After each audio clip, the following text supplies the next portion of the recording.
কিছু মানুষ রয়েছে তাদের মাথায় যা আসে তাই বলে ফেলে। কারোর সাথে আপনার 6 মাস পরে দেখা হলো কোনো একটা পার্টিতে, ঈদের সময় অথবা অন্য কোথাও, হে আসসালামু আলাইকুম, আপনি তো মোটা হয়ে গেছেন, সবার সামনেই। এটা কেমন কথা? আপনি এটা মনে মনে আনতে পারেন আর নিজের মনে মনে মাশাআল্লাহ বলতে পারেন, কিন্তু সবার সামনে কেন আপনাকে এই কথা বলতে হবে? হেই, তুমি তো কয়েক বছর আগে পড়ালেখা ছেড়ে দিয়েছিলে, এখনো পাশ করনি, এখনো ফেল অবস্থাতে আছো। মানুষ আপনাকে এরকম কথা বলে আর এটা আপনাকে রাগান্বিত করে। এই অবস্থায় কি করবেন? আল্লাহ বলেছেন এটা আপনার মনের বিনয় প্রকাশের অংশ। এভাবেই আল্লাহ আমাদের বিনয় যাচাই করবেন। আর প্রসঙ্গক্রমে তারাই হয়ে থাকে আমাদের সবচেয়ে কাছের মানুষ, যার অর্থ আপনি এই ধরনের পরিস্থিতিতে বারবার বারবার বারবার পড়বেন। কিভাবে এটা থেকে বেরিয়ে আসবেন? আল্লাহ বলছেন ওয়াইদা খাতাবাহুমুল জাহিলুনা ক্বালু সালামা। এটা দিয়ে কতিপয় জিনিস বোঝায়। আমি এখানে সেই কয়েকটি শিক্ষা নিয়ে আলোচনা করব। যখন এমনটা ঘটবে আপনার তাৎক্ষণিক প্রতিক্রিয়া হবে শান্তি, ক্বালু সালামা। এটা দ্বারা বিদায়ও বোঝাতে পারে। আপনি বলবেন সালাম, আমি আর এই আলোচনা চালিয়ে যেতে চাই না, আমি সম্মানজনকভাবে আপনাকে বিদায় জানাবো। ও দাঁড়ান, আমার তো একটা মিটিং আছে। এর বাকি অংশটুকু আপনি মনে মনে বলতে পারেন আল্লাহর সাথে দোয়া করার জন্য, কিন্তু এটা তার কাছে প্রকাশ করার প্রয়োজন নেই। শুধু বলুন যে আমার একটা মিটিং আছে, আর সেখান থেকে চলে আসুন, কারণ আপনি এটা নিতে পারবেন না। তারা সেখান থেকে বেরিয়ে আসে সম্মানজনকভাবে, এটা একটা অর্থ। যখন জঘন্য মানুষ আপনার কাছে আসে, বেরুবার পথ খুঁজে বের করবেন। কোরআন এই সূরাতে আরো পরে যা বলেছে যে মাররু কিরামা, সম্মানজনকভাবে তারা এটা অতিক্রম করে চলে যায়। কিছু কিছু মানুষ আছে যারা এমন কথা বলতে চায় যা আপনাকে রাগান্বিত করবে। তারা আসলে এটা করে মজা পায়। তারা কথা বলবে শুধু আপনাকে উত্তেজিত করার জন্য। আর তাদের কেউ কেউ জানে যে ঠিক কি বলতে হবে, কারণ তারা আপনার সাথে আগেও কথা বলেছে। আর তারা জানে যে কোন জিনিস আপনাকে রাগিয়ে তুলে, তাই তারা জানে যে কোন বাটনটি প্রেস করতে হবে আর কিভাবে আপনাকে বিরক্ত করতে হবে। আপনি বসে আছেন, আমি উত্তেজিত হব না, আমি উত্তেজিত হব না, আমি উত্তেজিত হব না, কিন্তু তার কথা শুনে আপনি বিশাল দানবে পরিণত হয়ে গেলেন, যার ফলে সব ধ্বংস হয়ে যাবে। আর সেই ক্ষেত্রে আপনাকে আগে এটা রোধ করতে হবে। আপনি এখানে কথা বলতে পারেন আর বলতে পারেন যে দেখুন, আমি এই বিরোধ চাই না, আসুন শান্তিপূর্ণ সময় ব্যয় করি, আসুন এই বিষয়টা নিয়ে আজ আর কথা না বলি, এতে অনড় থাকুন। এটা দিয়েও ক্বালু সালামা বোঝায়। আমি আপনার সাথে ঝগড়া করতে চাই না, আমি শুধু চাই আলোচনাটা যাতে কুৎসিত পথে এগিয়ে না যায়। কখনো কখনো আমরা ভদ্রতা দেখাই, আর সেই সুযোগে মানুষ আমাদেরকে অসম্মানজনক কথা বলতে থাকে, এবং আত্মবিশ্বাসের সাথে মানুষকে জানিয়ে দিবেন যে তাদেরকে থামতে হবে, তারা সীমা ছাড়িয়ে যাচ্ছে। এটা সঠিক নয়, এমনটা করা সম্মানহীনতা নয়, শিষ্টাচার বহির্ভূত নয়। আপনি নিজের জন্য রুখে দাঁড়াতে পারেন, কিন্তু এটা শুধু মর্যাদাপূর্ণ উপায়ে করতে হবে, এমনভাবে যা শান্তিপূর্ণ। এছাড়াও সালামা শব্দটিকে অনেকেই অবস্থা হিসেবেও দেখেছেন। অন্য কথায়, যখন তারা জবাব দেয় তারা পরিপূর্ণ শান্তিপূর্ণ অবস্থায় থাকে, এটা ভিন্ন একটা অর্থ। যখন জঘন্য মানুষেরা আপনার সাথে কথা বলে, তারা আপনাকে বিরক্ত করে, তারা রাগান্বিত করে, তারা মিথ্যার পর মিথ্যা, মিথ্যার পর মিথ্যা, মিথ্যার পর মিথ্যা বলে, আর আপনাকে সেখানে বসে এটা শুনতে হয় যেন এটা সত্য। আর তারা এটা অন্য মানুষের সামনে বলে, আর আপনি কোনো কারণ ছাড়াই ঝামেলায় পড়ে যান। যখন আপনি জবাব দেন, আপনার জবাব যাই হোক, জবাবটা শান্ত হওয়াটাই উত্তম। যখন জবাব দিবেন, আপনাকে শান্ত এবং পরিশীলিত হতে হবে। এটাই ক্বালু সালামা। আর যারা জীবনে এটা ধারণ করতে পারে, তারা আল্লাহর কাছে বিশেষ মানুষ, ইবাদুর রহমান। অন্য কথায়, এই অনুপ্রেরণাটিকে আমাদের মনে রাখতে হবে। সেই রকম সময়ে যেই ব্যক্তির সাথে আপনি কথা বলছেন সে এর যোগ্য না, বরং সে হয়তো চপটাঘাত পাওয়ার যোগ্য। আপনাদের কেউ কেউ হয়তো প্রতিউত্তর দেয়ায় খুবই পারদর্শী, কেউ হয়তো আপনাকে বিদ্রুপাত্মক কিছু বলছে, আপনি তাকে কথা দিয়ে পিষে ফেলতে পারবেন। ও মাই গড, আপনার মাথায় যে জবাবগুলো আসে, তালিকা করা একাধিক জবাব, আমি কি এ বি সি বলবো নাকি উপরের সবগুলো একসাথে বলবো, আপনার মাথায় এটা চলছে। আর সেই মুহূর্তে যখন আপনি বিরত হওয়ার সিদ্ধান্ত নেন, কঠিনভাবে না বলার, প্রতিক্রিয়া না দেখানোর, শান্ত থাকার সেই শক্তি অর্জনের জন্য আপনার আর আমার অনুপ্রেরণা যা হবে তা হলো, আমি ইবাদুর রহমানের মধ্যে শামিল হতে চাই। আমি ভুলে যাব যে আমি এই অপ্রীতিকর কথোপকথনে রয়েছি, কারণ ঠিক এখনই আমি আল্লাহর সংস্পর্শে রয়েছি, আর তার বিশেষ রহমত আমার উপর বর্ষিত হচ্ছে। সেই জন্যই তিনি আমাকে এই পরিস্থিতিতে ফেলেছেন, যাতে আমি তার নৈকট্য অর্জন করতে পারি। এটা আসলে একটা আশীর্বাদ। এই অপ্রীতিকর সঙ্গগুলো আসলে একটা আশীর্বাদ, যাতে আমি তার নৈকট্য পেতে পারি। সুবহানাল্লাহ। ওয়াইবাদুর রহমানিল্লাযীনা ইয়ামশুনা আলাল আরদি হাওনা ওয়া ইযা খাতাবাহুমুল জাহিলুনা ক্বালু সালামা। লক্ষ্য করুন এরপর আল্লাহ কি বলছেন। দ্বিতীয় শ্রেণীর মানুষেরা, তাদের বিশেষ গুণটি বর্ণিত হচ্ছে। প্রসঙ্গক্রমে এর অর্থ এটা না যে তারা অন্য কিছু করে না, যেমন তারা নামাজ পড়ে না, তারা হালাল খাবার গ্রহণ করে না। এগুলো তো থাকতেই হবে, তারা তো ইতিমধ্যে ইবাদ। এগুলো হলো ইবাদ হওয়ার বাইরের অতিরিক্ত গুণাবলী। দ্বিতীয় মহান গুণটি কি?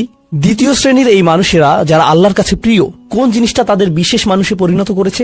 ওয়াল্লাযীনা ইয়াবিতুনা লিরাব্বিহিম সুজ্জাদান ওয়া কিয়ামান, যারা রাত্রি অতিবাহিত করে তাদের প্রভুর উদ্দেশ্যে সিজদারত এবং দণ্ডায়মান অবস্থায়। তারা লোকচক্ষুর অন্তরালে গভীর রাতে নামাজে মশগুল থাকেন, কারণ তারা জানেন যে রাতের গভীরে আল্লাহ তাদের সবচেয়ে নিকটে থাকেন। আমাদের অনেকের জন্য এটা অনেক কঠিন যে আল্লাহ যদি তার সবচেয়ে নৈকট্যপ্রাপ্ত মানুষদের কথা বলেন, এই শ্রেণীর মানুষদের দিয়ে শুরু করাটাই প্রত্যাশিত ছিল। এটাই প্রত্যাশিত ছিল যে আল্লাহ এমন মানুষদের দিয়ে শুরু করবেন যারা সবচেয়ে বেশি নামাজ আদায় করে, বিশেষত এমন সময়ে যখন তিনি নিকটে থাকেন, যা হলো রাতের মধ্যপ্রহর। সেখান থেকে শুরু হওয়ার কথা ছিল, কিন্তু না, তিনি সেখান থেকে শুরু করেননি। তিনি বিনয় দিয়ে শুরু করেছেন, কারণ রাতের সেই নামাজ যখন আপনি এবং আমি আল্লাহর সামনে বিনয়াবনত হই, নামাজরত অবস্থায় অন্য কেউ দেখার সুযোগ না থাকে, চমৎকৃত করার মতো আর কেউ না থাকে, একমাত্র যাকে আপনি চমৎকৃত করতে চান তিনি হলেন আল্লাহ। আপনার আত্মাভিমান চলে গিয়েছে, আল্লাহর সম্মুখে দণ্ডায়মান হয়ে আপনি পূর্বেকৃত সকল অপরাধ স্বীকার করেছেন, আল্লাহর সাথে আপনি উন্মুক্ত আলোচনায় রত আছেন, সকল অহংকার থেকে মুক্ত হয়ে। যদি নিজেকে অহংকার মুক্ত করতে চান, প্রথম ধাপটি হলো আপনি কি মানুষের সামনে অহংকারকে বিসর্জন দিতে পারেন, আর তারপর আল্লাহর সম্মুখে উপস্থিত হন। আমরা এমন অনেক মানুষদের কথা জানি যারা ইবাদতে পারদর্শী, কিন্তু মানুষের কাছে তারা খারাপ হিসেবে বিবেচিত। এটা আদর্শ নয়। এখানে একটি শ্রেণীকে অগ্রাধিকার দেয়া হয়েছে, আর এরা তারাই যারা মানুষের সাথে বিনয়ী। তারপর যারা আল্লাহর সামনে বিনয়াবনত হয়ে উপস্থিত হয়, এটা অর্জন করা সহজ নয়। কিন্তু যদি সপ্তাহে একবার, আমি জানি যে এটা কঠিন হবে, কিন্তু সপ্তাহে একবার আপনি মসজিদে ইশার নামাজ পড়লেন, আর এরপর সরাসরি বাসায় চলে গেলেন আর ঘুমিয়ে পড়লেন, আর সেটা তখনই সম্ভব হবে যদি আপনি প্রত্যুষে ঘুম থেকে উঠেন, আর এরপর দিনে না ঘুমান। তো ফজরের সময় উঠুন, এরপর ঘুমাবেন না, নিজেকে পরিশ্রান্ত করুন, এশা পড়ুন, এরপর ঘুমাতে যান। এরপর অ্যালার্ম দিয়ে রাখুন, ফজরের 30 মিনিট আগে অ্যালার্ম সেট করুন, উঠে গিয়ে কয়েক রাকাত নামাজ পড়ুন। শুধু এটুকুই করুন, নিজের মতো করে এটা করুন। এজন্য অন্য কারো ঘুম ভাঙাবেন না, এটা নীরবে করবেন। ঘরের কোনো এক কোণে চলে যান, সেখানেই নামাজ পড়ুন। যদি সপ্তাহে একবার বা দুবারও এটা করতে পারেন, যে প্রশান্তি পাবেন, আল্লাহর সাথে যে সম্পর্ক অনুভব করবেন, সেটা আপনাকে সবচেয়ে কঠিন সময়েও সাহায্য করবে। আল্লাহ আমাদেরকে এই মানুষদের অন্তর্ভুক্ত করে দিন। ওয়াল্লাযীনা ইয়াবিতুনা লিরাব্বিহিম সুজ্জাদান ওয়া কিয়ামা। এরপর আসছে তৃতীয় ধরনের মানুষের কথা। ওয়াল্লাযীনা ইয়াকুলুনা রাব্বানা ইসরিফ আন্না আযাবা জাহান্নাম ইন্না আযাবাহা কানা গরামা ইন্নাহা সাআত মুস্তাকাররা ওয়া মুকামা। এই মানুষেরা শুধু একটি দোয়া করে, দোয়ার তালিকা নয়। তাদের একমাত্র দোয়া হলো, ইয়া আল্লাহ, আমি জাহান্নামে যেতে চাই না। অন্য যেখানেই রাখেন, জাহান্নামে নয়। আমাকে জাহান্নামে রাখবেন না, আমাদেরকে জাহান্নামের শাস্তি থেকে দূরে রাখুন। অবস্থান করার জন্য এটা বিভৎস একটা জায়গা। আমি এটা এক মুহূর্তের জন্য দেখতে চাই না। আমি সেখানে স্বল্পস্থায়ীভাবে থাকতে চাই না, আর আমি সেখানে দীর্ঘস্থায়ীভাবেও থাকতে চাই না। দোয়াটি মনোযোগ দিয়ে শুনুন। ইন্নাহা সাআত মুস্তাকাররা ওয়া মুকামা। প্রথমত, এটা একটা শাস্তি, এটা বিশাল একটা সাজা। আমি সেখানে স্বল্প মেয়াদের জন্য থাকতে চাই না, আর আমি সেখানে দীর্ঘমেয়াদের জন্য থাকতে চাই না। কিছু মানুষ রয়েছে যারা সেই একই রোগে আক্রান্ত হয়েছে। উম্মার মধ্যে, মুসলিমদের মধ্যেই একই রোগ যা বনী ইসরাইলেরও ছিল। তারা বলেছিল, আল্লাহ আমাদেরকে শাস্তি দিবেন না, ইল্লা আইয়ামান মাদুদা, দিলেও কয়েকদিনের জন্য। মুসলিমদের মনোভাবও এমন হয়েছে। তারা বলে, আল্লাহ আমাদের শাস্তি দিবেন, কিন্তু তা তো চিরদিনের জন্য না, তাই না? আমরা মুসলিম, একসময় আমরা ঠিকই বেরিয়ে আসবো। ঠিক আছে, ভালো, আমি জাহান্নামে যাব, কিন্তু এটা হবে দীর্ঘ সাপ্তাহিক ছুটির মতো, আর তারপর আমার আর সমস্যা নেই। দেখুন আল্লাহর নৈকট্যপ্রাপ্ত মানুষদের দোয়া। তারা আল্লাহকে বলছেন, ও আল্লাহ, আমি জাহান্নামে যেতে চাই না, স্থায়ীভাবে না, অস্থায়ীভাবেও না। আমি স্বীকার করছি যে অবস্থানের জন্য এটা বিভৎস একটা জায়গা। মুস্তাকাররান ওয়া মুকামা, শুধু থামার স্থান হোক অথবা চিরকালীন স্থান হোক, আমি এগুলোর কোনোটাই চাই না। আজকে আমি সূরাতুন নিসার দুটি আয়াত শেয়ার করতে চাই। একটি আয়াতে আল্লাহ বলছেন সবার আগে কোন কোন পাপগুলো থেকে আমাদেরকে দূরে থাকা প্রয়োজন। অনেক সময় একজন মুসলিমের জীবনে কাজের অগ্রাধিকার নির্ধারণের ক্ষেত্রে সঠিকভাবে বুঝের অভাব দেখা দেয়। কিছু কিছু কাজ অন্য কাজের চেয়ে বেশি গুরুত্বপূর্ণ, অন্যান্য কাজের চেয়ে আপনার নামাজ বেশি জরুরি। ইসলামের এমন অনেক আমল রয়েছে যা জীবনকে সৌন্দর্যমণ্ডিত করে তুলবে, কিন্তু সেই কাজগুলো গুরুত্বর দিক থেকে নামাজের কাছাকাছি পর্যায়েও নেই, বা পাপ কাজের ক্ষেত্রেও এরকম প্রাধান্য রয়েছে। অনেক আমল রয়েছে যেগুলো আমাদের করা উচিত, যেমন ঘরে প্রবেশের সময় ডান পা দিয়ে প্রবেশ করা উচিত, টয়লেটে প্রবেশের সময় বাম পা দিয়ে প্রবেশ করা উচিত, এবং নির্দিষ্ট দোয়াগুলো পড়া উচিত। এ ধরনের আমলগুলো করার চেষ্টা থাকা উচিত। এগুলো উপেক্ষা করার কোনো সুযোগ নেই। কিন্তু এমন অনেক পাপ কাজ রয়েছে যেগুলো করা কবিরা গুনাহ। অনেক সময় এই অগ্রাধিকার নির্ধারণের ক্ষেত্রে মানুষ যখন সঠিক জ্ঞানের অভাব থাকে তখন তারা ছোট ছোট ব্যাপারকে বেশি গুরুত্ব দেয়। তারা নিশ্চিত করতে চায় যে আমি অমুক অমুক সুন্নাহ ঠিকভাবে পালন করছি তো, অমুক অমুক দোয়াগুলো নিয়মিত পড়ছি তো, শুক্রবারে সূরাতুল কাহফ পড়ছি তো, ইত্যাদি ইত্যাদি। তো তারা ছোট ছোট আমলগুলো সঠিকভাবেই আদায় করে, কিন্তু একই সময়ে চোখের সামনে থাকা বিশাল বিশাল গুনাহগুলো অনায়াসেই করে ফেলে। করার সময় দ্বিতীয়বার চিন্তাও করে না। যেমন ধরুন হারাম উপার্জনের টাকা, জিনা করা, সুদ, এরকম বড় বড় গুনাহ, বিরাট বিরাট শয়তানি পাপগুলো সে অনায়াসেই করে যায়। মনে হয় যেন চোখ থাকতেও সে অন্ধ। ছোট ছোট আমলগুলো আপনি ঠিকই গুরুত্ব দিয়ে করে যাচ্ছেন, যেন মনে মনে ভালো ফিল করতে পারেন যে যাক আমি তো ধর্ম পালন করছি। এজন্যই কুরআন আমাদেরকে বিভিন্ন আমলের সঠিক অনুপাত ঠিক করে দিয়েছে। আল্লাহ এই আয়াতে বলছেন, ইনতাজতানিবু কাবাইরা মা তুনহাউনা আনহু, যদি তোমরা নিষিদ্ধ কাজের বড় বড়গুলো হতে বিরত থাকো। সুতরাং দেখা যাচ্ছে এমন অনেক বড় বড় পাপ রয়েছে যেগুলো থেকে আমাদের অবশ্যই বিরত থাকতে হবে। যদি আমরা এটা করতে পারি তাহলে ছোট ছোট পাপের ক্ষেত্রে আল্লাহ বলছেন, নুকাফিরু আনকুম সাইয়্যাতিকুম, তাহলে আমি তোমাদের ছোট ছোট পাপগুলো ক্ষমা করে দেব। অর্থাৎ আগে সিরিয়াস ব্যাপারগুলো যত্ন নাও। কোরআন যেগুলোর উপর গুরুত্ব আরোপ করেছে, যেমন টাকা উপার্জনের বিষয়টা, কিভাবে আমরা টাকা আয় করি এবং কিভাবে তা ব্যয় করি, সে ব্যাপারে আগে যত্নবান হওয়া, এটা খুবই সিরিয়াস একটা ব্যাপার। আমাদের আশেপাশে যারা আছে তাদের অধিকারের ব্যাপারে সাবধান থাকা, যারা এতিম বা অভাবগ্রস্ত তাদের দেখাশোনা করা। সূরা মাউনে আল্লাহ বলছেন, ফাযালিকাল্লাযী ইয়াদউল ইয়াতীম, সেই ব্যক্তি যে এতিমকে গলা ধাক্কা দেয়। এগুলো বড় ধরনের পাপ। তারপর যেভাবে আমরা আমাদের ব্যবসা বাণিজ্য চালাই, কেউ যদি আপনার কাছে টাকা পায়, কোনো কন্ট্রাক্ট মানতে যদি ওয়াদাবদ্ধ হন, কোনো সেবা প্রদান করার জন্য যদি আপনাকে বেতন দেয়া হয়, কাজের ক্ষেত্রে সততা বজায় রাখা। ঠিক একইভাবে কোরআনে বর্ণিত সবচেয়ে ভয়ঙ্কর পাপগুলোর একটি হলো সুদ। একইভাবে আমাদের পবিত্রতা রক্ষা করা, অর্থাৎ জেনা ব্যভিচার থেকে বিরত থাকা, এটা কবিরা গুনাহ। এটা এত বড় গুনাহ যে আল্লাহ বলছেন, লা তাকরাবুজ জিনা, ব্যভিচারের কাছেও যেও না। অন্যান্য ছোট ছোট গুনায় তোমরা হয়তো জড়িয়ে পড়বে। হতে পারে তোমার নামাজে যথেষ্ট মনোযোগ ছিল না, অজুটাও হয়তো উত্তম রূপে করা হয়নি। হতে পারে যখন নামাজ পড়ছিলে তখন অন্য কোথাও মন পড়েছিল। হতে পারে হজ বা উমরা করার সময় কিছু কিছু নিয়মকানুন ঠিকমতো পালন করতে পারোনি। কখনো কখনো হয়তো ধৈর্য হারিয়ে ফেলেছিলে। এই ছোট ছোট বিষয়গুলো ক্ষমা করে দেয়া হবে, কারণ তোমরা বড় বড় পাপ থেকে বিরত ছিলে। ছোট বড় পাপের এমন একটি তারতম্য কোরআনে জোর দিয়ে উপস্থাপন করা হয়েছে।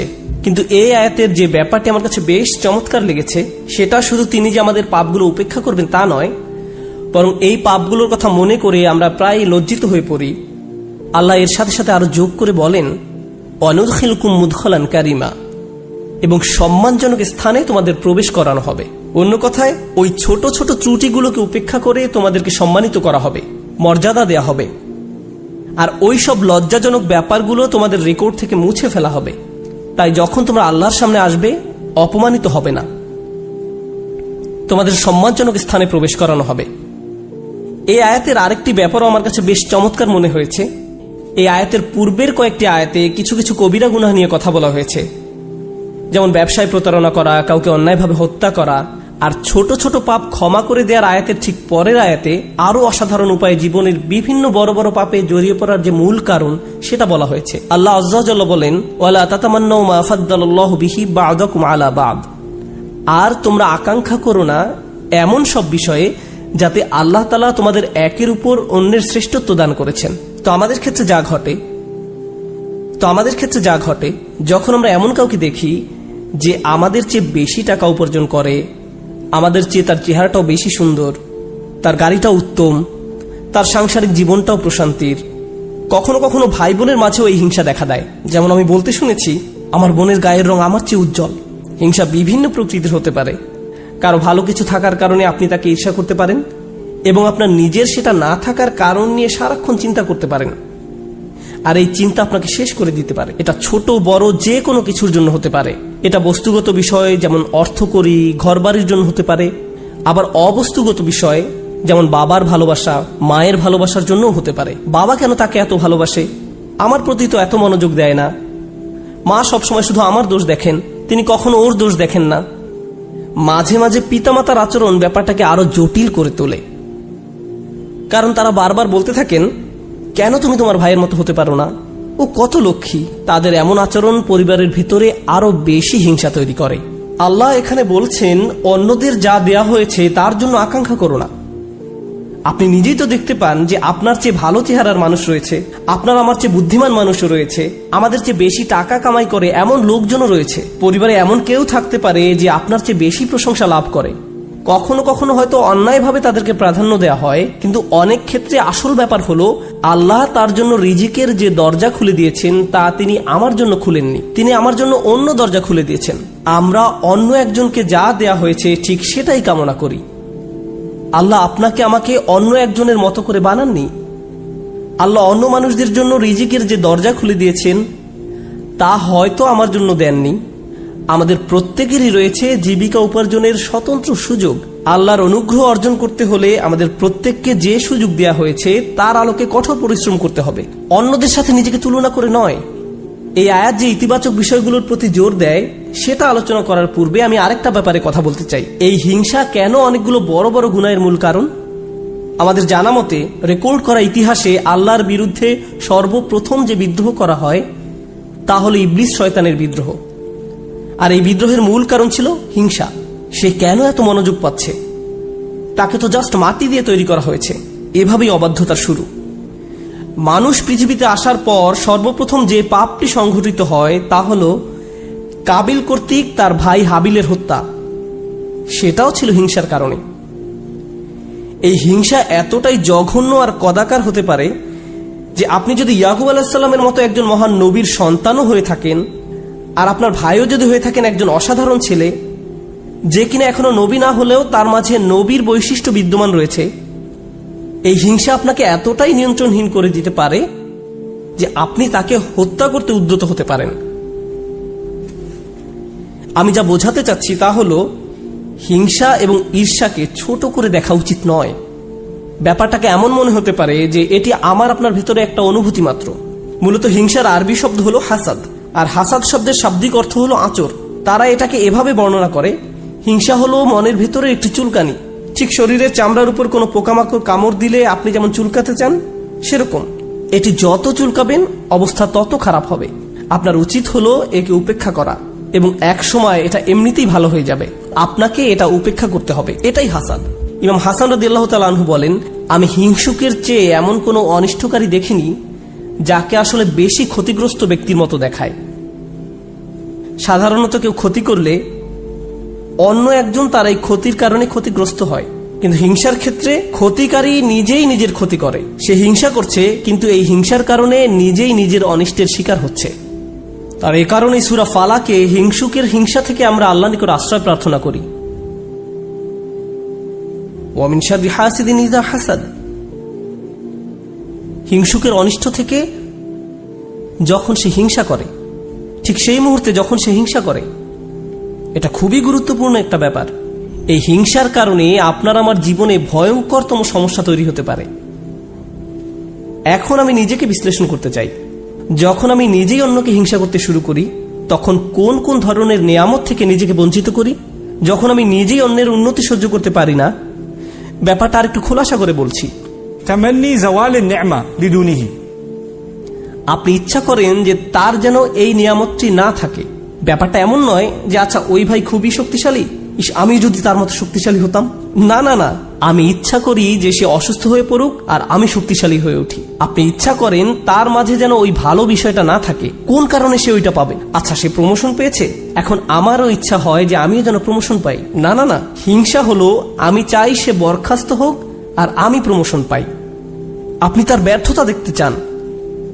আপনার ভেতরের কিছু একটা চায় তার যেন পতন ঘটে। তার পতনের ফলে আপনার জীবিকায় সমৃদ্ধি আসে না, আপনার এতে কোনো উপকার হয় না, তবু আপনার ভেতরের কিছু একটা তার পতন কামনা করে। যদি তার পতন ঘটে তাহলে আপনার কাছে তা ভালো লাগবে। এটাই হলো হাসাদ। কিভাবে এটা একজনের ভালো দিক ধ্বংস করে দেয়? আমরা ইবলিস শয়তান সম্পর্কে জানি। আল্লাহ তাকে ফেরেশতাদের কাতারে রেখেছিলেন, এর চেয়ে উন্নত কোনো মর্যাদা হতে পারে না।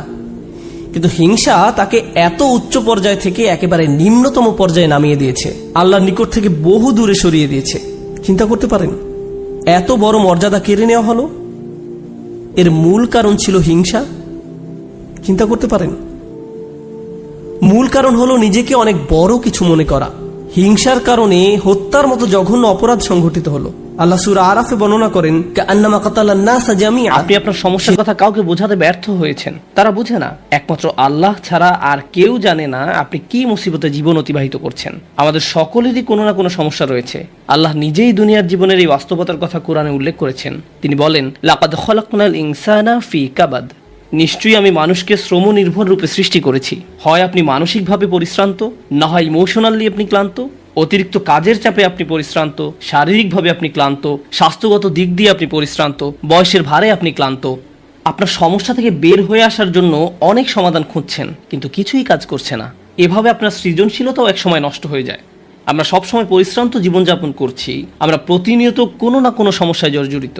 এই সমস্যাগুলো আমাদের চিন্তা শক্তির বেশিরভাগ অংশ দখল করে রাখে। অনেক সময় ইতিবাচক চিন্তা করার জন্য নিজের উপর জোর খাটাতে হয়, কারণ আপনি যদি জোর করে ইতিবাচক চিন্তা না করেন, তাহলে নেতিবাচক চিন্তাগুলো সবসময় এসে আপনার মাথায় জড়ো হয়ে থাকে। সব সমস্যা যেগুলো সমাধান দরকার, এগুলো নিয়েই আমরা সবসময় চিন্তামগ্ন থাকি। আল্লাহর সাথে আমাদের সম্পর্কগুলোর একটি হলো আমরা যেন আমাদের সমস্যাগুলো সমাধানের জন্য তার নিকট দোয়া করতে পারি। আমাদের যা যা দরকার আমরা যেন সেটা তার নিকট চাইতে পারি। তো আজ আমি যে বিষয়টি নিয়ে কথা বলতে চাই, এমন একটি সিক্রেট উপাদান যার মাধ্যমে আমরা আল্লাহর নিকট যা ইচ্ছা তাই চাওয়ার সামর্থ্য অর্জন করতে পারি। আমরা সবাই বিভিন্ন জিনিস আল্লাহর কাছে চাই, আর সেটা হতে পারে আল্লাহ এবং বান্দার মাঝে একান্ত গোপন কোনো ব্যাপার। আপনি যদি আসলেই আল্লাহর নিকট থেকে আপনার দোয়ার উত্তর আশা করেন, তাহলে কিছু শর্ত আগে পূরণ করতে হবে। আর তার মাঝে অন্যতম একটি গুরুত্বপূর্ণ ব্যাপার যা কোরআনে সর্বত্র বিশেষ জোর দেওয়া হয়েছে, তা হলো আমাকে এবং আপনাকে সবার আগে আল্লাহর নিকট নিঃশর্ত ক্ষমা চাইতে হবে। তার নিকট কোনো কিছু চাওয়ার পূর্বে আপনাকে ক্ষমা চাইতে হবে। আপনাকে ক্ষমা চাইতে হবে। আমার আপনার যে প্রয়োজনগুলো আছে সেগুলো চাওয়ার পূর্বে আমাদেরকে আল্লাহর নিকট পরিপূর্ণ আন্তরিকতার সাথে ক্ষমা চাইতে হবে। এটা শোনার পর আপনি হয়তো জিজ্ঞেস করতে পারেন, ক্ষমা চাওয়ার জন্য কোন দোয়া পড়তে হবে, বা ক্ষমা চাওয়ার জন্য শ্রেষ্ঠ দোয়া কোনটি? মানুষ বিভিন্ন অকেশনে বিভিন্ন রকমের দোয়া পড়ে। যেমন কোনো সন্তান সম্ভব বা মা এসে জিজ্ঞেস করে, কিছুদিনের মধ্যে আমার বাচ্চা হবে, এখন আমার বাচ্চার জন্য কোন দোয়াটি আমি পড়তে পারি? অথবা কেউ একজন এসে বলতে পারে যে আমি চাকরির ইন্টারভিউ দিতে যাচ্ছি, কোন দোয়াটি আমি এখন পড়তে পারি? আমাকে বিশেষ বিশেষ সময় উপলক্ষে বিশেষ বিশেষ দোয়া প্রদান করুন। আমি আপনাদের বলছি, বিশেষ সময়ের ওই দোয়াগুলো অবশ্যই গুরুত্বপূর্ণ, কারণ সেগুলো পবিত্র এবং আল্লাহর কাছ থেকে অবতীর্ণ। কিন্তু সকল সমস্যার ক্ষেত্রে কমন দোয়া হলো, যে একটি দোয়া আপনার সকল সমস্যা দূর করবে, তা হলো সত্যিকার অর্থে আল্লাহর নিকট ক্ষমা প্রার্থনা করা। নূহ আলাইহিস সালাম তার জাতিকে আল্লাহর নিকট ডেকেছিলেন 900 বছরেরও বেশি সময় ধরে। তিনি তাদের নিকট অবিরাম দাওয়াত দিয়ে গেছেন। তার নবুয়তি জিন্দেগির শেষ দিকে এসে তিনি পেছনে ফিরে দেখেন এবং তিনি তাদের নিকট যে বার্তাটি দিতে চেয়েছিলেন তার একটা সারাংশ দাঁড় করিয়েছেন। তিনি তাদের উদ্দেশ্যে শুধু একবার বা দুইবার কথা বলেননি। ليلا ونهارا دعوت قومي ليلا ونهارا। তিনি বলেন, হে আমার পালনকর্তা, আমি আমার সম্প্রদায়কে দিবারাত্রি দাওয়াত দিয়েছি। তিনি রাতেও কোনো বিরতি নেননি। কোরআনের একটি সূরা তার নামে নামকরণ করা হয়েছে, সূরাত নূহ। সেখানে এই গোটা সময় ধরে যে তার সম্প্রদায়কে তিনি দাওয়াত দিয়ে গেছেন তার একটা সারমর্ম তুলে ধরা হয়েছে। আমি তোমাদের কাছ থেকে কি আশা করেছিলাম? কুল্লামা দাআউতু লিতাগফিরা লাহুম। আর এই গোটা সময় ধরে আমি তাদেরকে এই ধর্মের দিকে আহ্বান করেছি যেন আপনি তাদেরকে ক্ষমা করেন ইয়া রব, যেন আপনি তাদেরকে ক্ষমা করেন ইয়া রব। আমি ঠিক এই কথাগুলো তাদের বারবার বলেছি। ফাকুলতু ইস্তিগফারু রাব্বাকুম। অতঃপর বলেছি, তোমরা তোমাদের পালনকর্তার ক্ষমা প্রার্থনা করো। ইন্নাহু কানা গফফারা।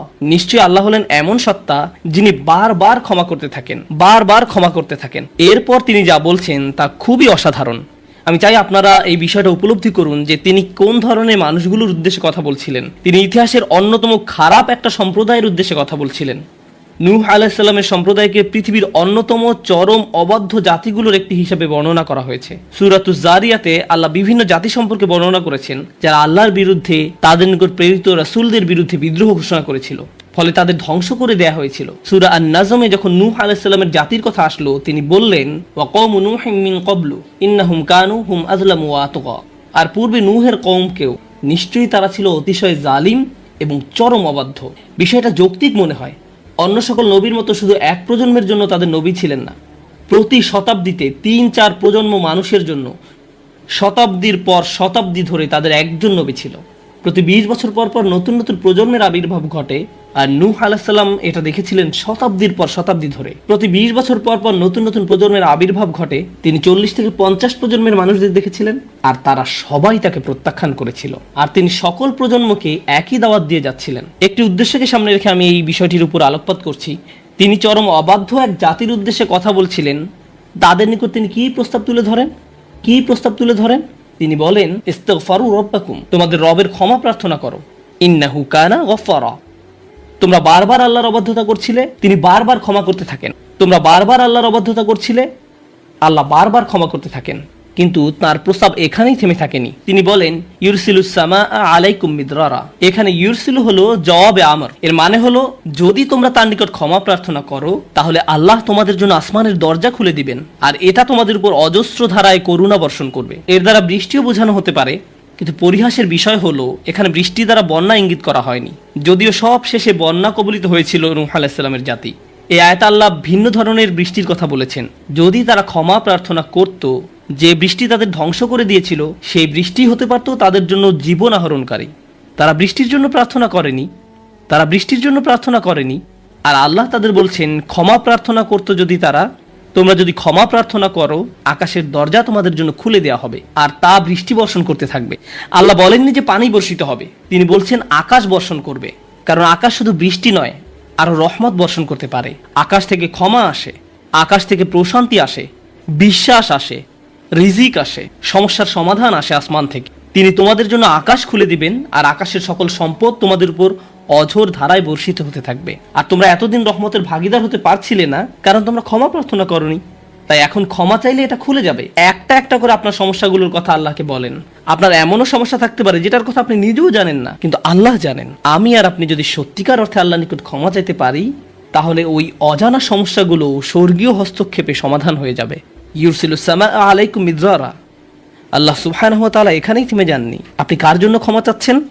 আপনার নিজের জন্য। ইস্তাগফিরু রাব্বাকুম, তোমরা নিজেদের জন্য ক্ষমা প্রার্থনা করো। আল্লাহ বলেন, ওয়ায়ুমদিদকুম বিআমওয়ালিন ওয়া বানিনা, তোমাদের ধন সম্পদ, তোমাদের সন্তান সন্ততি বাড়িয়ে দেওয়া হবে। তিনি ধন সম্পদ এবং সন্তান সন্ততি দিয়ে তোমাদের ঐতিহ্যকে সমৃদ্ধ করে দিবেন। এমন সম্পদ নয় যা আপনাকে আল্লাহর কাছ থেকে দূরে সরিয়ে দিবে, কারণ এই টাকা দেওয়ার কথা এসেছে আপনার ক্ষমা চাওয়ার প্রেক্ষাপটে। তিনি আপনাকে ভালো অর্থ দিবেন, যা আপনার জন্য দুনিয়াতে এবং পরকালে কল্যাণ নিয়ে আসবে। তিনি আপনাদের ভালো সন্তান দান করবেন, যারা আপনার জীবিত থাকা অবস্থায় ভালো কাজ করবে, তারা আপনাদের সম্মান করবে, ভালোবাসা দেখাবে, আনুগত্য করবে, আপনি তাদের দেখে গর্বিত হবেন। এমনকি আপনি এই দুনিয়া ছেড়ে চলে গেলেও তারা ভালো কাজ করতে থাকবে, যা সাদাকায়ে জারিয়া হিসাবে আপনার আমলনামায় এসে যোগ হবে। আল্লাহ আপনাকে এই সব কিছু দান করবেন। প্রসঙ্গত এই দুই শব্দ, অর্থ এবং সন্তান সন্ততি, ইন্নাহুম আসাউনি ওয়াত্তাবাউ মান লাম ইয়াজিদহু মালুহু ওয়া ওয়ালাদুহু ইল্লা খাসারা। আমার সম্প্রদায় আমাকে অমান্য করেছে আর অনুসরণ করেছে এমন লোককে যার অর্থ ও সন্তান সন্ততি কেবল তার ক্ষতি বৃদ্ধি করেছে। কিন্তু আপনার ক্ষমা চাওয়ার পরে আল্লাহর পক্ষ থেকে যে ধন সম্পদ এবং সন্তান সন্ততি আসে, তা আপনার জন্য শুধু কল্যাণই নিয়ে আসে। একই ধন সম্পদ এবং সন্তান সন্ততি, পার্থক্য হলো এখন তাদের উপর আল্লাহর ক্ষমা ও রহমত রয়েছে। বিষয়টা এমন যেন তারা দূষিত হয়ে গিয়েছে, যতক্ষণ না আল্লাহ তার ক্ষমার মাধ্যমে তাদের পরিশুদ্ধ করেন। আল্লাহর নিকট ক্ষমা প্রার্থনা করলে কত শত পথ আপনার জন্য খুলে যাবে। আসমানের দরজা আপনার জন্য এমন ভাবে খুলে যাবে যে আপনি কল্পনাও করতে পারবেন না। আপনি সবকিছু আরো ভালোভাবে বুঝতে পারবেন। আপনার ব্যক্তিগত সমস্যাগুলো দূর হতে শুরু করবে। উদাহরণস্বরূপ রাগের কথা ধরা যাক। রাগ হওয়া থেকে মুক্তি পাওয়া আসলেই অনেক কঠিন। বহু মানুষ খুবই সমস্যাপূর্ণ জীবনযাপন করে, খুব অল্পতেই রেগে যান, কিছু একটা তাদের সামান্যতেই ক্রোধান্বিত করে, আর তারা এর সাথে লড়াই করতে পারেন না। তারা তাদের এই সমস্যাটা বুঝতে পারেন, কিন্তু নিজের কাছে অসহায় হয়ে পড়েন এবং মনে মনে ভাবেন, না, আমার পক্ষে এই রাগ হওয়া থেকে মুক্তি পাওয়া সম্ভব না। হুদাইবিয়ার সন্ধির সময় সাহাবীরা খুবই রাগান্বিত হয়ে পড়েছিলেন। তাদের রাগ দূর করা সম্পর্কে আল্লাহ কি বলছেন? তিনি বলছেন, ওয়া আনজালাস সাকিনাতা ফি কুলুবিল মুমিনিন, তিনি আকাশ থেকে বিশ্বাসীদের অন্তরে প্রশান্তি নাজিল করলেন। প্রশান্তি আমাদের নিজেদের কাছ থেকে আসে না, আমরা নিজেদের প্রশান্ত করতে পারি না। মুসা আলাইহিস সালামের মা ভয়ে টেনশনে প্রায় মারা যাচ্ছিলেন, যখন তার ছোট শিশু একটা বক্সে বন্দি করে পানিতে ভাসিয়ে দিলেন। লাউলা আর রাবাতনা আলা কলবিহা, যদি আমি তার হৃদয়কে দৃঢ় করে না দিতাম। তার নিজের পক্ষে সে অন্তরকে দৃঢ় করা সম্ভব ছিল না। ঐশ্বরিক হস্তক্ষেপ বললে এটা ব্যাপার আছে। আল্লাহ তার অন্তরকে দৃঢ় করেছিলেন, যা আমাদেরকে আমাদের ব্যক্তিগত দুর্বলতা এবং প্রবণতা থেকে সুস্থ হতে সাহায্য করে। কিছু কিছু মানুষ অশ্লীলতার প্রতি খুবই আকৃষ্ট হয়ে পড়ে, কেউ কেউ ক্রোধ নিয়ন্ত্রণ করতে পারে না, আবার কেউ কেউ মারাত্মক লোভী, সবসময় শুধু টাকা পয়সা নিয়ে চিন্তামগ্ন থাকে। তারা এইসব থেকে বের হয়ে আসতে চায়, কিন্তু নিজেদের সাথে যুদ্ধ করে পারে না। এই সব সমস্যার সমাধান আসে আল্লাহর পক্ষ থেকে। আপনার একান্ত ব্যক্তিগত গভীর সমস্যার সমাধান আসে আসমান থেকে। বৃষ্টি যেমন পৃথিবীকে পরিষ্কার করে দেয়, তেমনি আসমান থেকে আল্লাহর রহমত এসে আপনার সমস্যাগুলোকেও ধুয়ে মুছে পরিষ্কার করে দেয়। ওয়ায়াজআল লাকুম জান্নাতিন ওয়ায়াজআল লাকুম আনহারা। তোমাদের জন্য উদ্যান স্থাপন করবেন, তোমাদের জন্য নদী নালা প্রবাহিত করবেন। অর্থাৎ আল্লাহ বলছেন, যদি শুধু ক্ষমা চাও সবই দিব। আমি আপনি মনে করি যে যদি আমরা আল্লাহর কাছে ক্ষমা চাই তাহলে শুধু ক্ষমা পাবো, কিন্তু আল্লাহ বলছেন যদি ক্ষমা চাও তাহলে এমন কিছু নেই যা আমি তোমাদের দিব না। বিষয়টা এমন যে আপনি ইচ্ছা করলে এক এক করে বিভিন্ন জিনিস চাইতে পারেন, অথবা শুধু ক্ষমা চান তাহলে সবই পাবেন। কি আর বাকি থাকে? অর্থ, সন্তান সন্ততি, আপনার সকল সমস্যার সমাধানে আকাশ খুলে যাবে, বাগান, নদী, সবকিছু আপনার জন্য প্রস্তুত। মানুষ সাধারণত মনে করে যে যদি তার আল্লাহর ক্ষমা চায় তাহলে এটা শুধু তাদেরকে পরকালে সাহায্য করবে, কিন্তু এই আয়াতগুলো আমাদের বলছে না। এই আয়াতগুলো আমাদেরকে বলছে যে না, আল্লাহ শুধু আমাদেরকে পরকালেই সাহায্য করবেন তা নয়, তিনি আমাদেরকে এই দুনিয়াতেও সাহায্য করবেন। একবার হজের কথা চিন্তা করুন। আমার আপনার জন্য হজের সবচেয়ে বড় অনুপ্রেরণা হলো আমাদের অতীতের সকল গুনাহ মাফ করে দেওয়া হবে। আমরা নতুন করে আবার শুরু করতে পারবো। যে কাপড়ে আপনি কবরে শায়িত হওয়ার কথা, সেরকম একটি কাপড়ে আপনি হজে যান। এমনকি হজের সময় যখন আমরা মার্চ করি সেই সম্পর্কে বলা হয়েছে, সুম্মা আফিদু মিন হাইসু আফদান নাস ওয়াস্তাগফিরুল্লাহ। অতঃপর তোমরা প্রত্যাবর্তন করো যেখান থেকে মানুষরা প্রত্যাবর্তন করে, এবং আল্লাহর কাছে ক্ষমা চাও। হজের মূল বিষয় হলো আল্লাহর নিকট ক্ষমা চাওয়া। এটাই হজের মূল উদ্দেশ্য। আর সেই হজের সময় আমরা কি দোয়া করি? রব্বানা আতিনা ফিদ দুনিয়া হাসানা ওয়াফিল আখিরাতি হাসানা ওয়াফিল আখিরাতি হাসানা। প্রতিটি তাওয়াফে একই দোয়া পাঠ করা হয়, যা কোরআনে মাজিদে এসেছে। রব্বানা আতিনা ফিদ দুনিয়া ওয়াফিল আখিরা রব্বানা আতিনা ফিদ দুনিয়া হাসানা ওয়াফিল আখিরাতি হাসানা। আমাদেরকে এই দুনিয়ার কল্যাণ এবং পরকালের কল্যাণও দান করুন। অন্য কথায়, এই দুনিয়ায় আমাদেরকে এমন কল্যাণ দান করুন যা পরকালের কল্যাণকে নিশ্চিত করবে। এরকম কিছুর অস্তিত্ব রয়েছে, আর এই সব কিছু আমরা তখনই পাবো যখন আমি আপনি আন্তরিকতার সাথে আল্লাহর নিকট ক্ষমা চাইব। খুতবার এই অংশটার উদ্দেশ্য ছিল আপনাদের নিকট ক্ষমা চাওয়ার কিছু উপকারিতা তুলে ধরা, ক্ষমা চাওয়ার লক্ষ্য বর্ণনা করা। কিন্তু আমরা এখনো বলিনি যে কিভাবে ক্ষমা চাইব। কেউ কেউ কৃত্রিম উপায়ে ক্ষমা চায়, আস্তাগফিরুল্লাহ আস্তাগফিরুল্লাহ আস্তাগফিরুল্লাহ। কারো কারো জন্য এটা এত নকল যে একবার আলী রাদিয়াল্লাহু তাআলা আনহু একজনকে এরূপ করতে দেখে বললেন, তোমার ইস্তেগফারেরও ইস্তেগফার প্রয়োজন। এর মাধ্যমে শুধু জিহ্বার ব্যায়ামই হয়, আর কিছু না। আমি এখন আপনাদের এমন একটি বিষয়ের কথা বলবো যা আমাদেরকে আল্লাহর নিকট ক্ষমা চাওয়া থেকে বিরত রাখে। বিষয়টা একজনের কাছে কতটুকু প্রত্যাশা করা হয় তার সাথে সম্পর্কযুক্ত। কিছু কিছু মানুষ মনে মনে এই সিদ্ধান্ত উপনীত হয়ে যায় যে আমি সারা জীবন ধরে অসংখ্য পাপে নিমজ্জিত ছিলাম, আল্লাহ মনে হয় আমাকে খুব একটা পছন্দ করেন না। কোনো কোনো মানুষ এমনকি এতদূর পর্যন্ত চলে যায় যে বলে ওঠে, আল্লাহ আমাকে পছন্দ করেন না, আল্লাহ আমার উপর খুবই রাগান্বিত। আমি জানতাম আল্লাহ এই কাজগুলো আমাকে করতে নিষেধ করেছেন, কিন্তু তারপরেও আমি করেছি। শুধু একবার নয়, বহুবার এই খারাপ কাজগুলো করেছি। সুতরাং আল্লাহর ভালো মানুষের তালিকায় আমি নেই, আমার নামাজের কোনো দাম নেই। মানুষ যখন নিজের সম্পর্কে এইরকম ধারণা পোষণ করে তখন সে কি করে জানেন? আমি তো খুবই খারাপ মানুষ। আপনি কি আমার জন্য একটু দোয়া করতে পারবেন? কারণ আমি ইতিমধ্যে দোয়া করার যোগ্যতা হারিয়ে ফেলেছি। এখন আপনাকে আমার জন্য দোয়া করতে হবে, কারণ আমি আশা করছি আল্লাহ অন্তত আপনার দোয়া কবুল করবেন। এতে হয়তো আমার একটা সুযোগ তৈরি হতে পারে, কারণ আমার কথা তিনি শুনবেন না। আপনাদেরকে আবার একটু পিছনে নিয়ে যাই। নূহ আলাইহিসসালাম কাদের কাছে আল্লাহর নিকট ক্ষমা চাওয়ার এই প্রস্তাব তুলে ধরেছিলেন? নূহ আলাইহিসসালাম কি এমন মানুষদের নিকট এই প্রস্তাব তুলে ধরেছিলেন যারা সারা রাত মসজিদে কাটাতো, যারা প্রতি বছর হজ পালন করতে যেত, রোজা রাখতো এবং অন্যান্য সৎ কাজ করত? না, নূহ আলাইহিসসালাম ক্ষমা পাওয়ার এই প্রস্তাব তুলে ধরেন ইতিহাসের অন্যতম একটি বিদ্রোহী সম্প্রদায়ের প্রতি, যারা প্রজন্মের পর প্রজন্ম ধরে বিদ্রোহী ছিল। তিনি তাদের বলেন, তোমরা যদি শুধু ক্ষমা চাও, আল্লাহ শুধু তোমাদের ক্ষমা করবেন তাই নয়, বরং তিনি তোমাদের জন্য আকাশের ধনভাণ্ডার খুলে দেবেন। নিজের সম্পর্কে এমন বলবেন না যে আমি অনেক দূরে হারিয়ে গেছি, যদি কিছু হয় তা হবে আমার মায়ের দোয়াতে বা অন্য কারো দোয়াতে। আপনার মনের এমন অবস্থার সুযোগ গ্রহণ করে শয়তান। মানুষের মনের হতাশাজনক পরিস্থিতির সুযোগ গ্রহণ করে শয়তান, আর এর মাধ্যমে তাকে শিরকে নিমজ্জিত করে। এই হতাশা শিরকের একটি দরজা, কেন জানেন? তখন মিথ্যা ধর্ম আসে এবং আপনাকে বলে আপনি তো অনেক বড় পাপী, আপনার পক্ষে ক্ষমা পাওয়া সম্ভব নয়। যিশুকে বলুন আপনাকে ক্ষমা করে দিতে। আপনি যিশুর সাথে ভালো সম্পর্ক করুন, তিনি আল্লাহর সাথে আপনার সম্পর্ক ভালো করে দিবেন। আল্লাহ এবং আপনার মাঝখানে যিশু এসে দাঁড়াবে, অথবা তারা অন্য কাউকে মাঝখানে দাঁড় করাবে, বলবে অমুক পীর, তার কবরের কাছে গিয়ে কিছু চকলেট রাখো। তাহলে তিনি আল্লাহকে বলবেন আপনার সমস্যার সমাধান করে দিতে। আপনি এখন আল্লাহর সাথে কথা বলতে পারবেন না, কিন্তু ওই পীর তিনি আল্লাহর প্রিয় বান্দা, তাই আপনি তার মাধ্যমে আল্লাহর কাছে আপনার দরখাস্ত পেশ করুন। এভাবে শিরকের দরজা খুলে যায়।